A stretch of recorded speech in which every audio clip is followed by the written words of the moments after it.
Professor Vladimir Kusnetsow is nuclear energy. He has worked in many places, including the Chernobyl nuclear power station, where he was a senior engineer, and he also worked in charge of the safety department with Reactor Safety Authority. In that function, he inspected nearly all nuclear power stations and research centers in the former Soviet Union.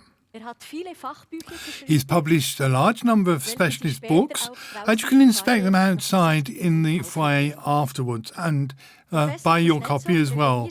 Professor Kusnetsow is going to be speaking about 3 Mile Island, Chernobyl, Fukushima, and the probability of another serious reactor incident in future. Please welcome Professor Kusnetsow.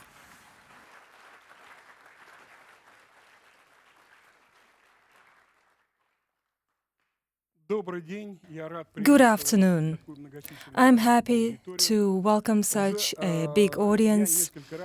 I have already given several presentations in Zurich on the state of the global and Russian nuclear power sector.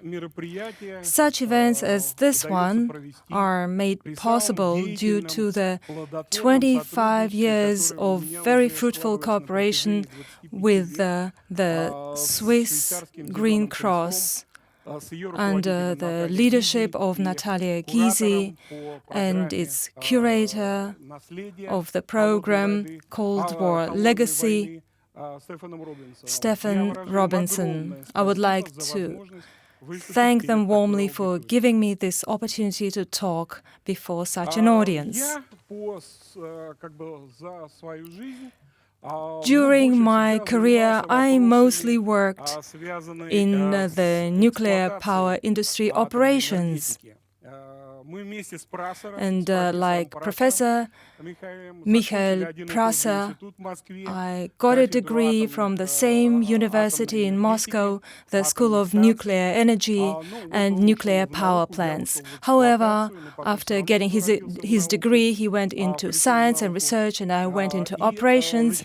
But then later on, I came back into the research, and from 1979 until December 1985, I worked at the third power unit of the Chernobyl nuclear power station. I got my experience working at all stages of operations. My last position there was that of a senior engineer in charge of the nuclear reactor operations and senior engineer for the energy unit, third energy unit of the Chernobyl nuclear power plant. After that, I went to work for the Atomic Energy Supervision Agency, Atomnadzor, which was in charge of its inspections covering all nuclear power plants of the Soviet Union, at that time Armenia and Lithuania. Ukraine at that time had special status. In those times, it was in charge of the national supervision of the nuclear and radiation safety. I used the experience I get during my supervision activity later on in my further work. During my last years in Atomnadzor, my colleagues and I take into account the Chernobyl accident lessons learned. And by the way, I was a liquidator. On May 15th, 1986, I was at the Chernobyl accident site, probably the only one present here who directly worked at an emergency response to the radiation accident like the Chernobyl accident. So the experience I gained working at the power plant during the emergency and in operations proper became the subject of my doctoral and further habilitational thesis, as well as part and parcel of my educational and research and teaching activity in a number of universities and in training operators for the Russian nuclear power industry. In the beginning of my presentation, I'll have to sit a bit sideways sometimes, so I apologize in advance for this. Due to the lack of time, well, actually my presentation is a lengthy one. Initially, it had 2 sections to it. First, the review of lessons learned from Chernobyl and Fukushima. There are so many things in common, but there are some differences as well. And the second part of my presentation, unfortunately, I will not cover it this time, but I would be willing to talk after our event with anyone from the audience. If you're interested, I would be happy to discuss it. First, some figures. As of December 2015, there were 437 power units of nuclear power stations in operations in the world. You can see their overall capacity on the screen. Of all these reactors, 143 units have been shut down or are being shut down, which means that at present 143 nuclear power units have been or are being decommissioned. They actually include 52 power units in Japan, which is a lion's share, and most of the power units from Germany and those countries which have withdrawn from the nuclear energy, and 4 power units in the Russian Federation that have been in preparation to decommissioning in the last 45 years. What can we say? The operation experience shows that ever since the startup of the first nuclear power plant in Obninsk, Russia, back in 1954, until present, in various countries, and regardless of the reactor type, there have been a number of radiation release incidents. We have some projected statistics claiming that the estimated probability of a nuclear incident with a damage of about $1 billion is 1 incident per million years. Unfortunately, at that stage of the development of nuclear power industry, such estimations of the probability for the core zone damage, predicting 1 incident per 100,000 reactor years, were not realistic at all. Let's take a look. 1957, Kyshtym, Mayak. Actually, it was not a reactor explosion, but rather an explosion at a high-activity waste storage, which resulted in a contamination of a considerable area of Chelyabinsk region in the Russian Federation. Further, in 1964, there was an incident at the Novovorozhnensk nuclear power plant due to the thermal shield rupture followed by a radiation discharge. In 1975, at the Leningrad nuclear power plant with a radiation discharge. And later on at Chernobyl itself in 1986.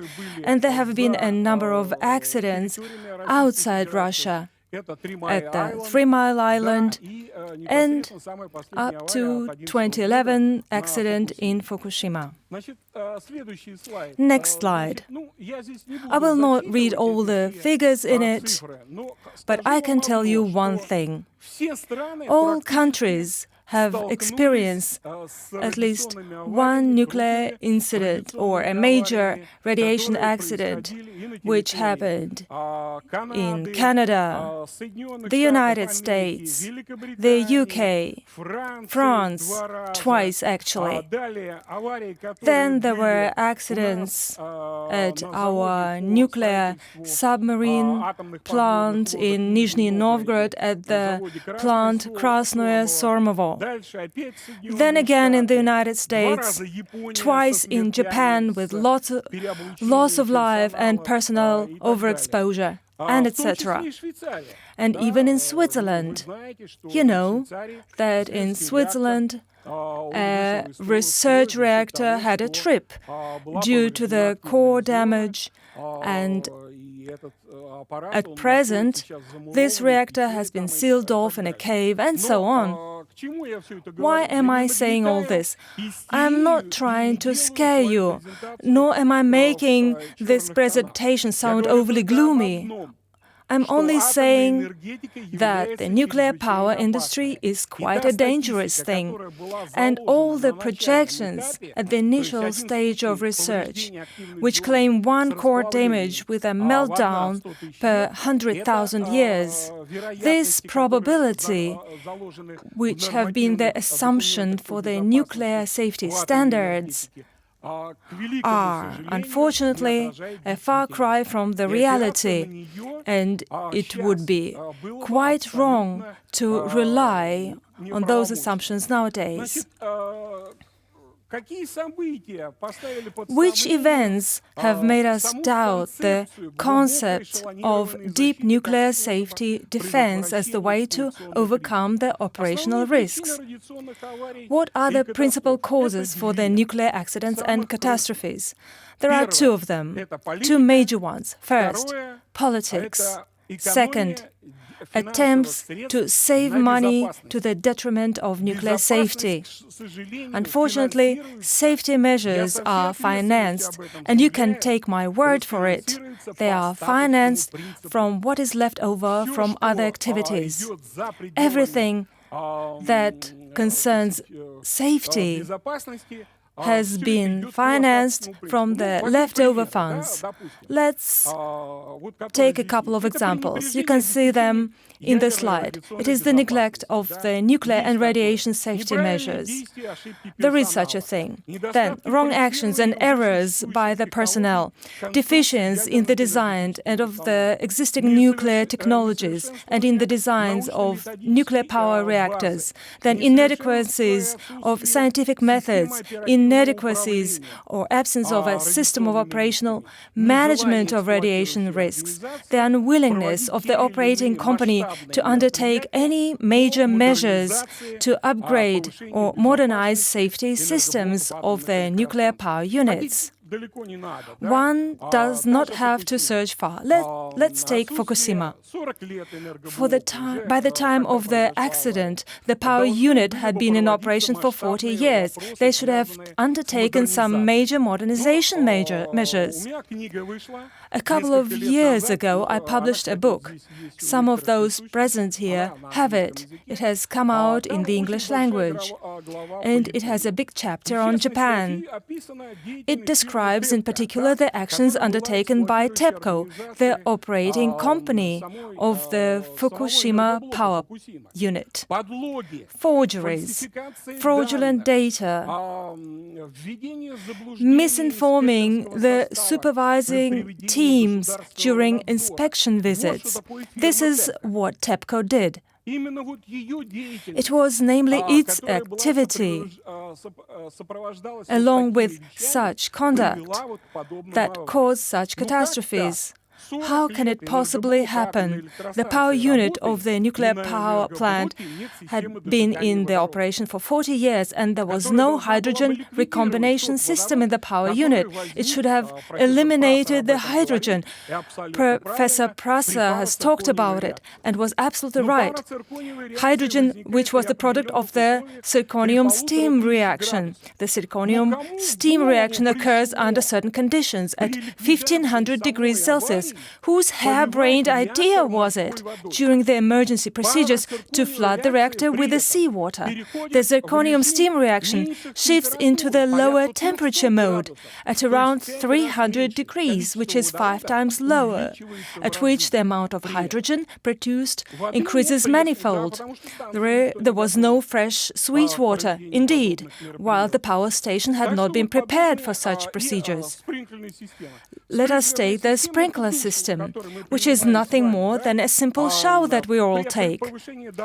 The pressure increase under the vessel dome or inside the safety containment housing, like in Fukushima, should have triggered the operation of sprinklers, which with their cold water should have been damping down the pressure within the vessel. But there were none. the company had neglected to install them, to undertake the upgrading measures. The result was the accident that happened in Japan. I believe that the root cause for such negligent attitude towards the nuclear plant safety was the 1979 incident at the 3 Mile Island. The incident during which practically 25% of the core melted down. And they got away with it, way too easy. It was a minor radiation discharge at a big power unit. Everyone was euphoric. Even such a major incident had not caused any serious aftermath. Moreover, no one really studied that incident in depth. No one developed any measures. Later on, the bottom line for the operator was that it took 16 years to contain and mitigate the accident. And the operating company had to spend about $20 billion on that. And that was just 3 Mile Island alone. Yes, there was some radiation discharge, albeit a minor one, but they had to spend $6 billion to eliminate the damage. Now, speaking about Chernobyl, when I arrived there on May 16th, this is approximately what the unit looked like.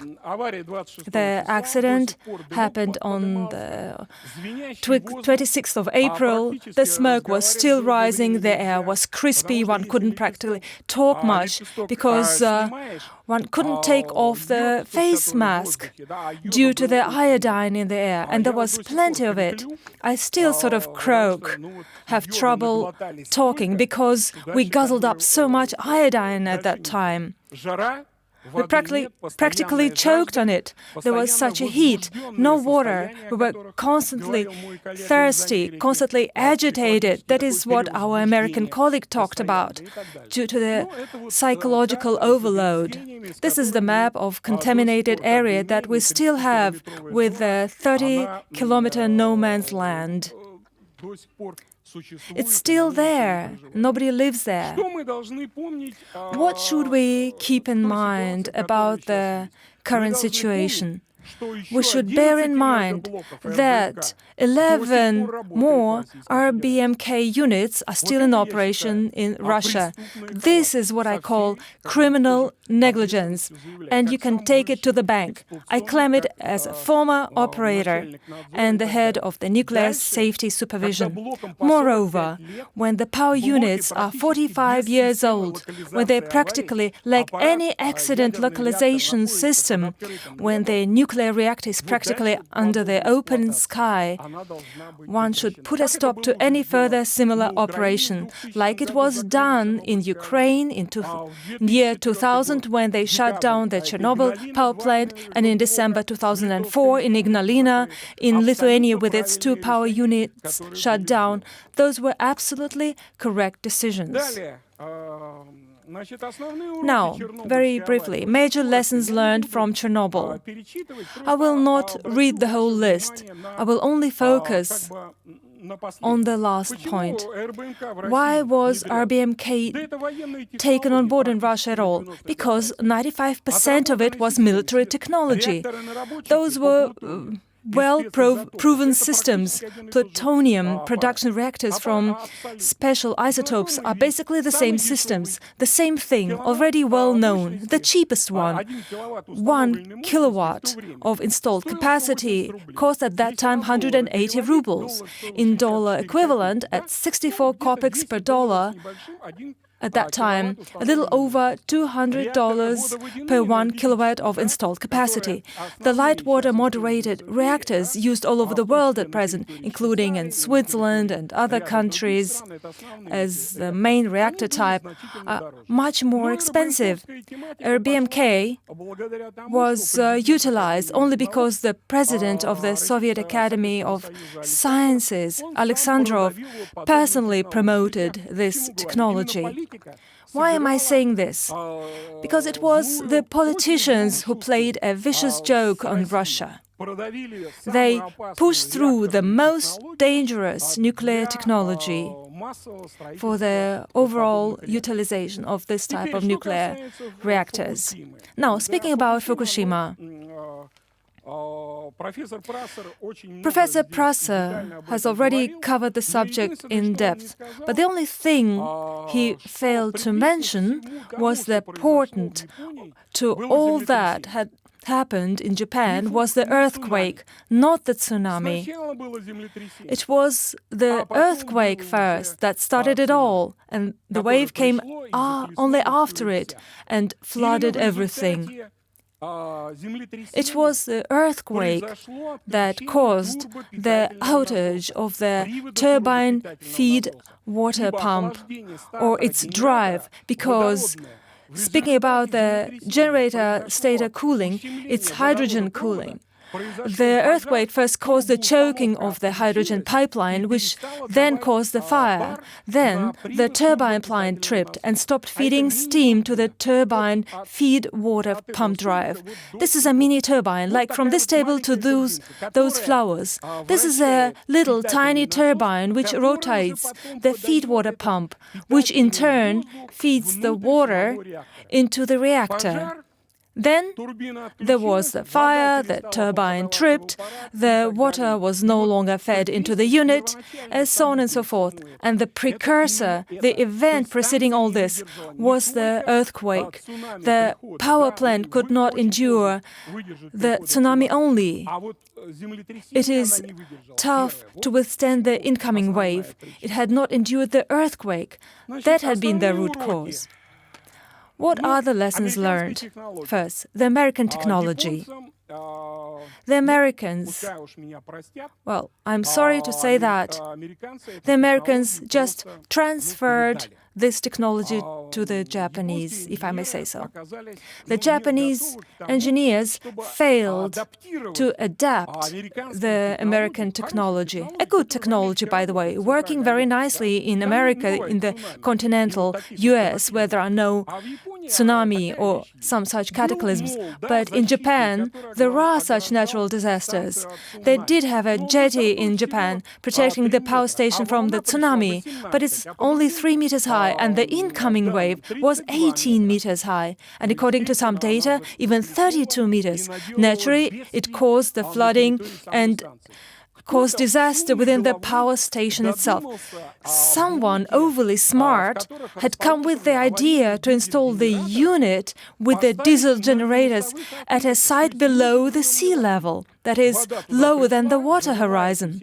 The water came in, flooded all those rooms, which turned out to be not watertight, and then not a single diesel engine could start. For example, in our Chernobyl, in an emergency, out of 7 diesels at best, at least one would start. Diesel is such an unpredictable thing, like a young girl who is so capricious and predictable. Just do any little thing wrong, and she will never go on a date with you again. And you will be none the wiser. The same thing with the diesel engines. They're extremely unpredictable. If the diesel doesn't work, there is no electric power. And the accumulating batteries at the power station, UPS, uninterrupted power supply system, which is used to restart the diesels, they are sufficient to run the power plant for only half an hour, 40 minutes at most. That's extremely little. Moreover, I understand the operator, and I sympathize with him. I myself sat at one point in time at the control panel when you're responsible for thousands of megawatts of power. And when something happens at the plant, the shift supervisor is standing behind you and keeps on saying, "Vladimir, do not push that button. The emergency stop button, do not push it. Just wait another minute, please," so that the unit would not be cut off the power, so that the controller doesn't lose the load. Otherwise, you would have to switch off everything. And in Japan, in this case, in order to make a decision, one would have to go through 12 levels of hierarchy. Believe me, the higher up you get through the chain of administrative command, the lower the knowledge and training level of the decision makers. And as a rule, the person at the top understands nothing at all. This is the way it is. People work this way. people at the bottom of the chain know best because they operate the control switches. The higher up you get, the worse it gets. I do not know, maybe in Switzerland it's different. Maybe the people here are special. But this is the way we operate. We have the most knowledgeable and capable people at the bottom of the hierarchy. Next, what else can I say? I have already mentioned the hydrogen explosion. There was no hydrogen recombination system in place. This is intolerable. And the plant personnel was completely untrained in the emergency procedures.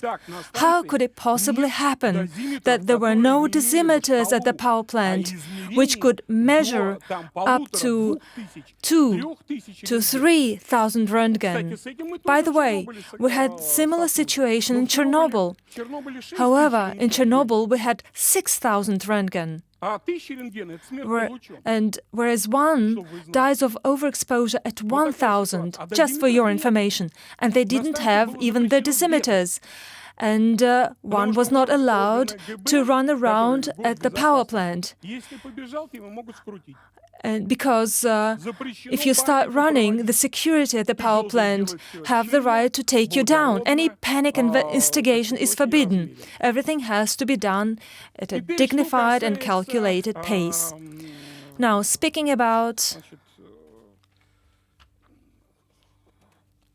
my last slide, concerning the similarities in mistakes made during the post-accident cleanup of the radiation accidents, from lessons learned at Fukushima and Chernobyl. The decision to start the evacuation came too late, both at Fukushima and Chernobyl. In Chernobyl, the evacuation was delayed by a day and a half. If the wind had been blowing towards the city nearby, one could have said farewell to all the 35,000 people living there. It was an act of God that the plume moved towards the forest, which perished after that, and the civilians stayed alive. Incredible! How can one explain that the town was just 2 kilometers away from the forest and the plume from the main discharge did not reach the town? Well, there was some exposure, but in the town proper there was no overwhelming concentration. Furthermore, I've already mentioned the shortage of dosimeters as well as of protection gear. At Fukushima, they did not even have simple face masks. I checked what the people got to eat during the emergency response. The company tried to save on everything. A normal, healthy person, a 25-30-year-old, would kick the bucket on such a measly diet under such a work burden and pressure. It was a little bit of rice, a small bottle of water for the whole day, for the whole shift, a spoonful of rice, a tiny can of fish, and a small bottle of water. At Chernobyl, we were fed. Look at me, you can see I'm not so lean. There, we were fed as if fattened for a slaughterhouse. We were flooded with drinking water. There was plenty of protection gear, because the military, the radiological, chemical and biological defense troops were immediately brought in, and they used helicopters to bring in individual protection gear from their stocks. The food was plentiful for those purposes. Now, speaking about the use of aircraft and improper materials, I've already talked about it. The use of the seawater exacerbated the chain reaction. It provoked new hydrogen discharge. At Chernobyl, they started to throw lead at it. What is lead? Its melting point is 300 degrees, whereas inside the reactor you have 1,500 to 2,000 degrees. The lead immediately melted, got radioactivated and discharged out of the reactor. They tried pouring sand and dolomite and water. However, it brought no positive effect for the accident containment. The use of untrained personnel for the emergency containment. I've been analyzing the situation and constantly monitoring the Fukushima situation. Professor Prof gave a TV interview, and I personally gave an interview on May the 12th.